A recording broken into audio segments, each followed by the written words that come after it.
Pô, foi boa essa claquete, né, cara?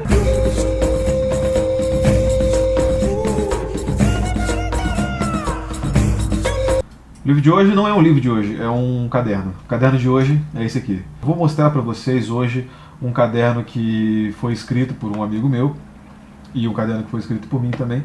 E a partir disso a gente vai propor uma discussão que eu espero que vocês participem, porque a crítica sobre a produção literária é tão mais importante quanto a crítica da obra já publicada, né?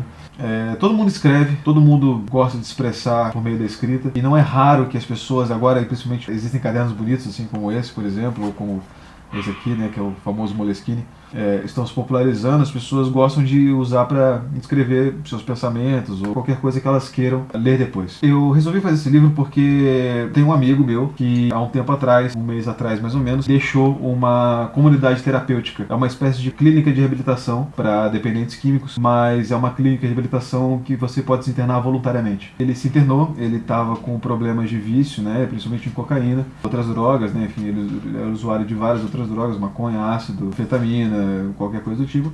Ele ficou cerca de 4 meses e meio, acho que 135 dias ou qualquer coisa do tipo, internado nessa clínica. E nesse meio tempo ele escreveu 2 cadernos. Esse caderninho pequenininho aqui primeiro. A meta dele, ele me explicou depois, era sentar e escrever uma página. Sem ordem, nenhum tipo de pretensão de fazer uma linearidade na coisa.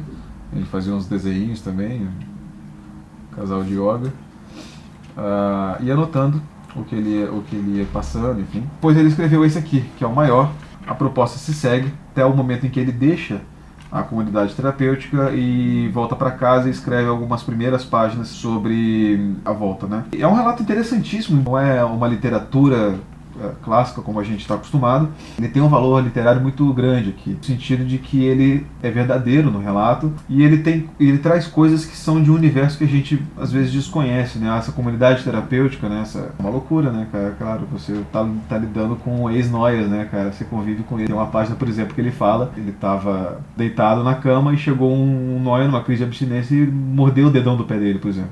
Que você não encontra na colônia de férias, né? Dependendo da sua colônia de férias, claro. Não vou julgar a sua colônia de férias, as pessoas lá fazem isso. Aqui, por exemplo, ele faz um cálculo de quanto ele gastou em droga desde que ele se tornou usuário de droga e chegou à incrível quantia de 71 mil reais. Sei lá quantos anos. 10 anos. O sentimento que está aqui é um sentimento de que esse caderno ele pode ser usado no futuro quando ele tiver completamente estabelecido. Ele agora está passando por um processo de reabilitação, está voltando à rotina fora da clínica e ele vai começar a se acostumar com a rotina de novo e eventualmente ele pode se sentir bem o bastante a ponto de achar que não tem um problema ele usar alguma coisa dessa de novo que não vai fazer o efeito. Esse caderno pode servir como essa âncora do passado para ele, que ele se lembre como ele estava mal antes de ir para essa clínica.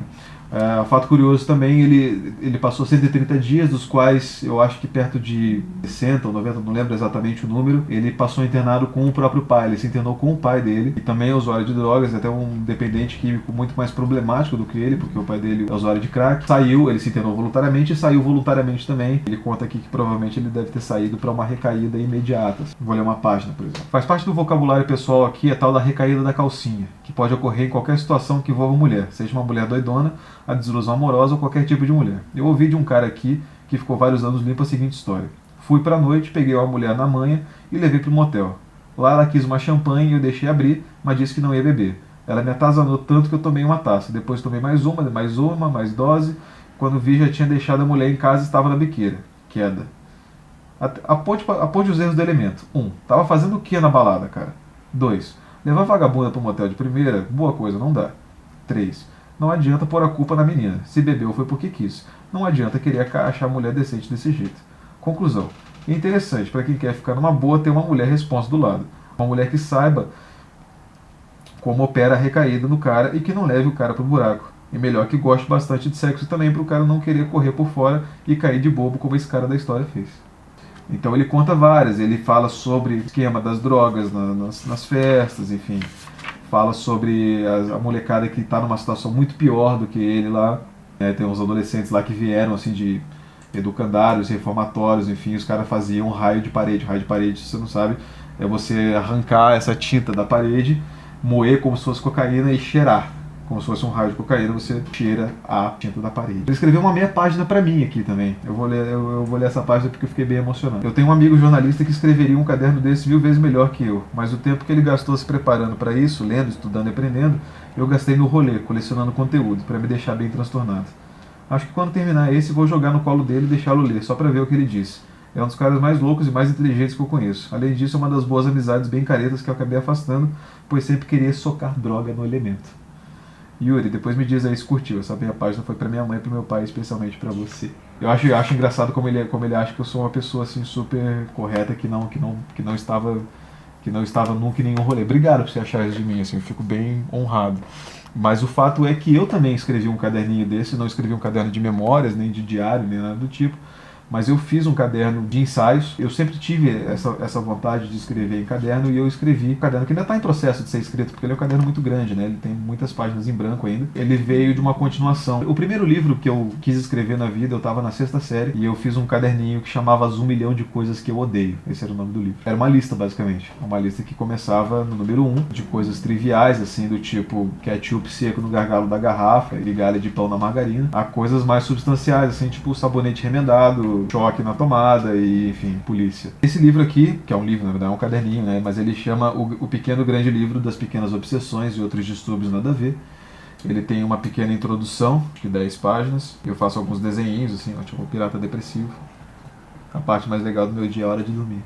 A vida é uma bandeja de enroladinho de salsicha. Aqui os enroladinhos de salsicha. Nesse caderno eu procurei fazer uma espécie de relato, base de abordagem psicanalítica, de coisas que sempre me atormentaram muito, assim. Então, por exemplo, eu fiz um capítulo sobre dentes. Eu tinha muito problema em passar fio dental, por exemplo, e eu, quando comecei a passar e minha gengiva começou a sangrar que nem um louco, assim, eu fiquei obcecado em não ter gengivite e tal. E depois teve esse capítulo sobre morte, que eu falo de um amigo meu que previu a própria morte. Fiz um sobre herpes, porque eu trabalhava com uma menina que tinha herpes, ela botava a boca em todas as canecas do escritório, eu ficava com medo de pegar herpes da caneca do escritório.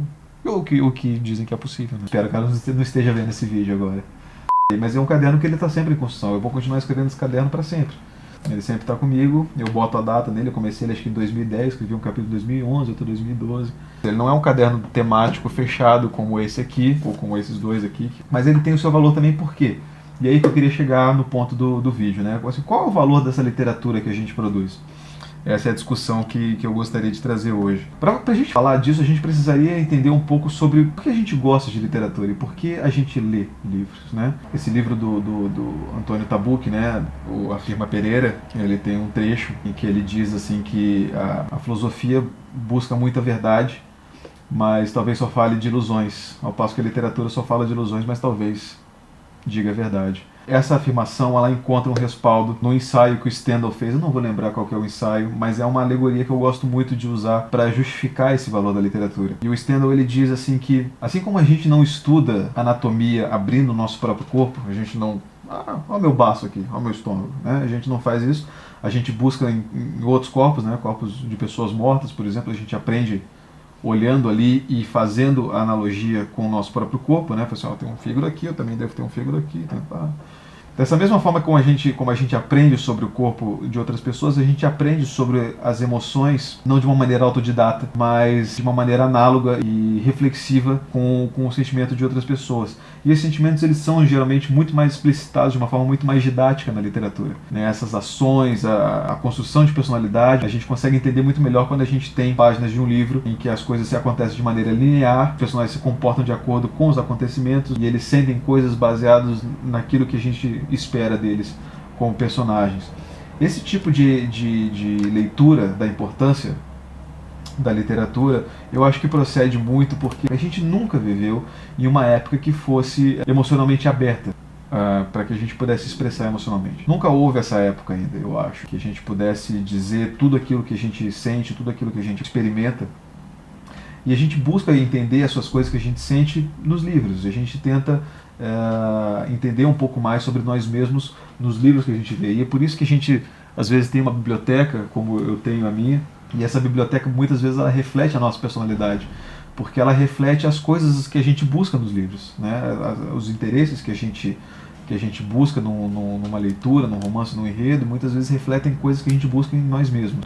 O reflexo sentimental da literatura, né, na nossa própria experiência, se confirma com isso. O valor que tem um caderno desses, ele é um processo de autoconhecimento, mas ele é muito mais um processo de externar os nossos sentimentos, as nossas preocupações, e com isso não só entendê-los melhor, mas entender de onde eles vieram, os problemas em si, não só nos conhecer, mas conhecer também os problemas, né, e como que eles se relacionam com a nossa vida.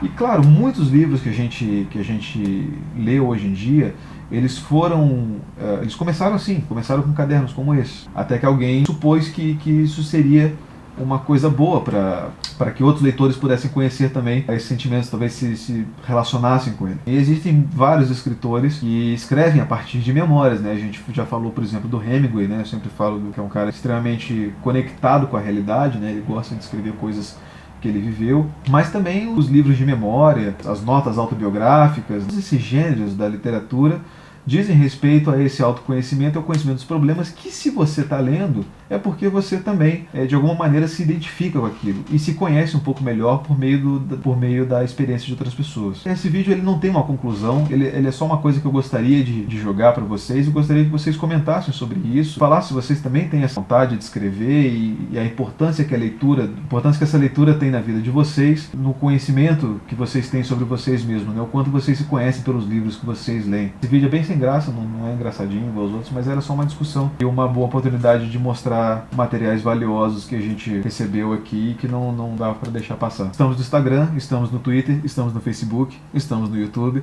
estamos no site, estamos na p*** que te pariu. Valeu, um abraço, boa noite.